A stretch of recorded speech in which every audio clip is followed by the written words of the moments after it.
Hi guys, how was your weekend? Did you figure out whether it was colder on Sunday or colder on Saturday? Did you go outside? I went outside and I walked to the school and it was so cold, but I made it. I made it all the way to the school.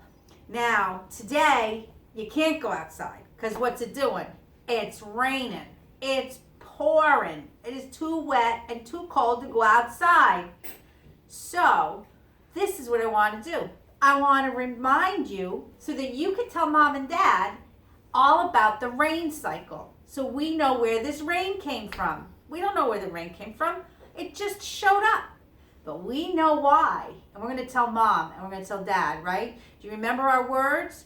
Remember, the sun shines down on the lakes and the rivers and the oceans, and they get them really, really warm. And then it's so cool. All the little water droplets come up. You can't even see it.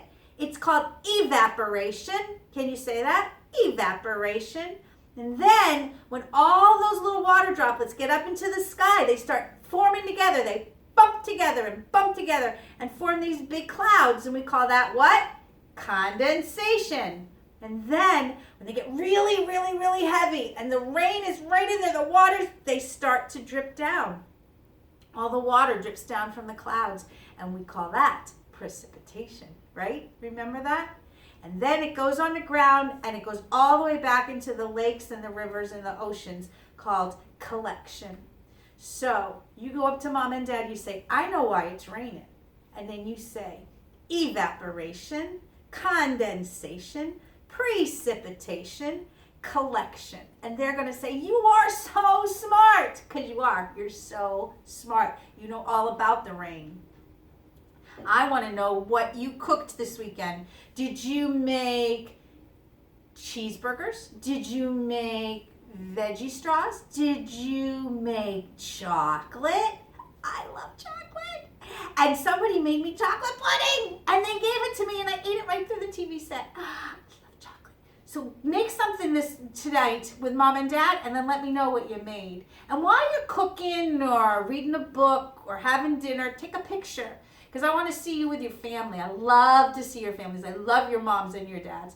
So show me a picture of you guys doing stuff together, like making a craft or reading a book or cleaning the house or running outside and getting wet. All right? So I can see what you guys are doing.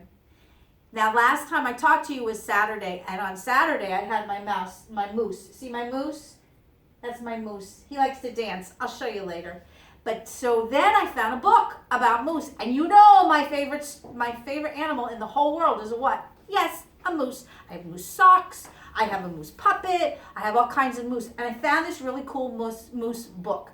So I'm going to read you the story of This Moose Belongs to Me by Oliver Jeffers. It's a very nice story. So sit nice, cuddle up, and listen to the story, okay?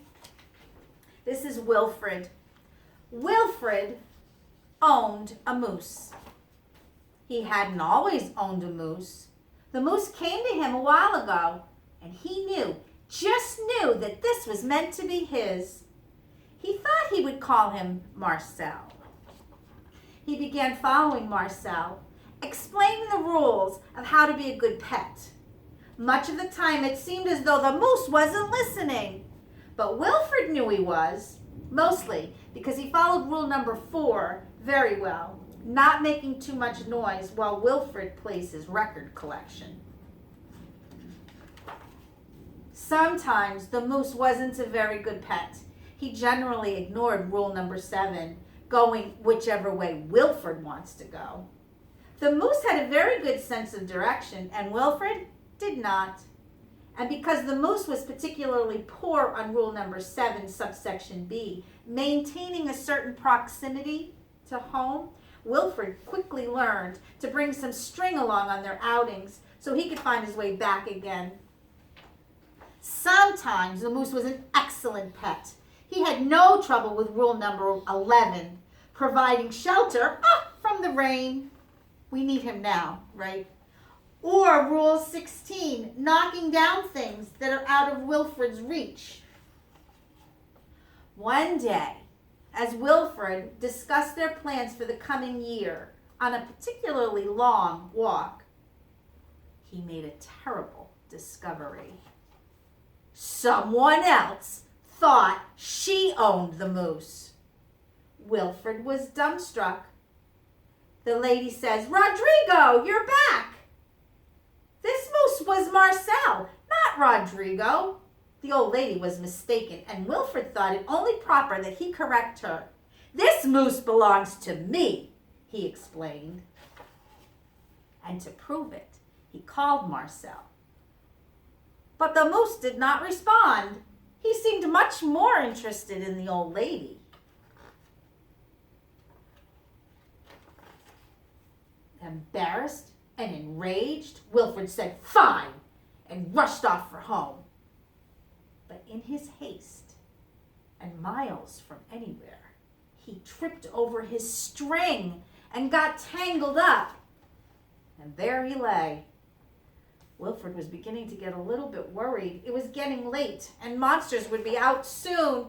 He had just ruled out the last of his options when along came the moose and performed Rule 73 brilliantly, rescuing your owner from perilous situations. All was forgiven, and perhaps, Wilfred admitted, maybe he'd never really owned the moose anyway. With that in mind, he and the moose reached a compromise. The moose would agree to all of Wilfred's rules whenever it suited him. And that's the end. Oh, this man thinks it's his moose. He says, "Dominic, you're back and you brought me an apple." And that's the end. So, did Wilfred own that moose?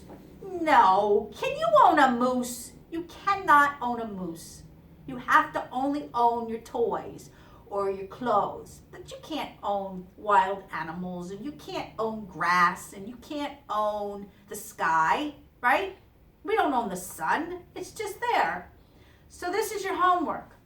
You're going to get a piece of paper. You're going to write your name on it.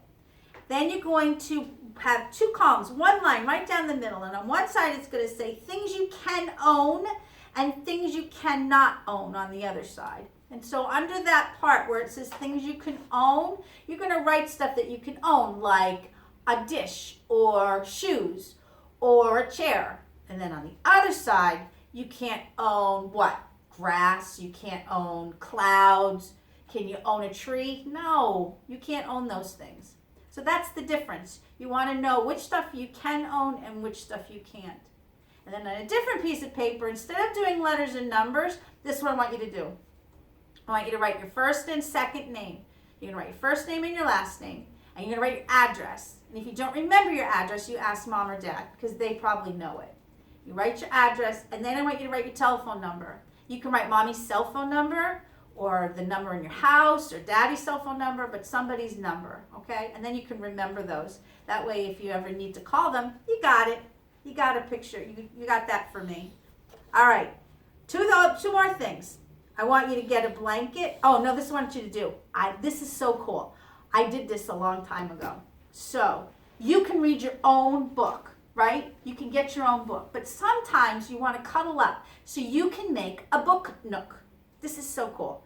So you say, "Mom, can I borrow a blanket or a sheet?" And Mommy says, "What are you going to use it for?" And you say, "I'm going to make a book nook." So Mommy might be able to find you something. Could be a sheet, could be a blanket, a big towel. And then when she brings it to you, find something you can drape it over. So you put it over a chair or put it over a bench or over a table. And then you get a pillow and your book and you climb inside and you have your own book nook. It's like a nest for books. And then you could read your story. It's a very cool thing. And then when you're done reading your story, you take the blanket, you fold it up nice, and you give it back to Mommy. You say, "Thank you," right? It's kind of a way to do that and read a story and be real comfy, okay? All right. Now, if you cook with your family or you clean or you have dinner or you're playing a game, take a picture. Send me the picture on my email because I love those pictures.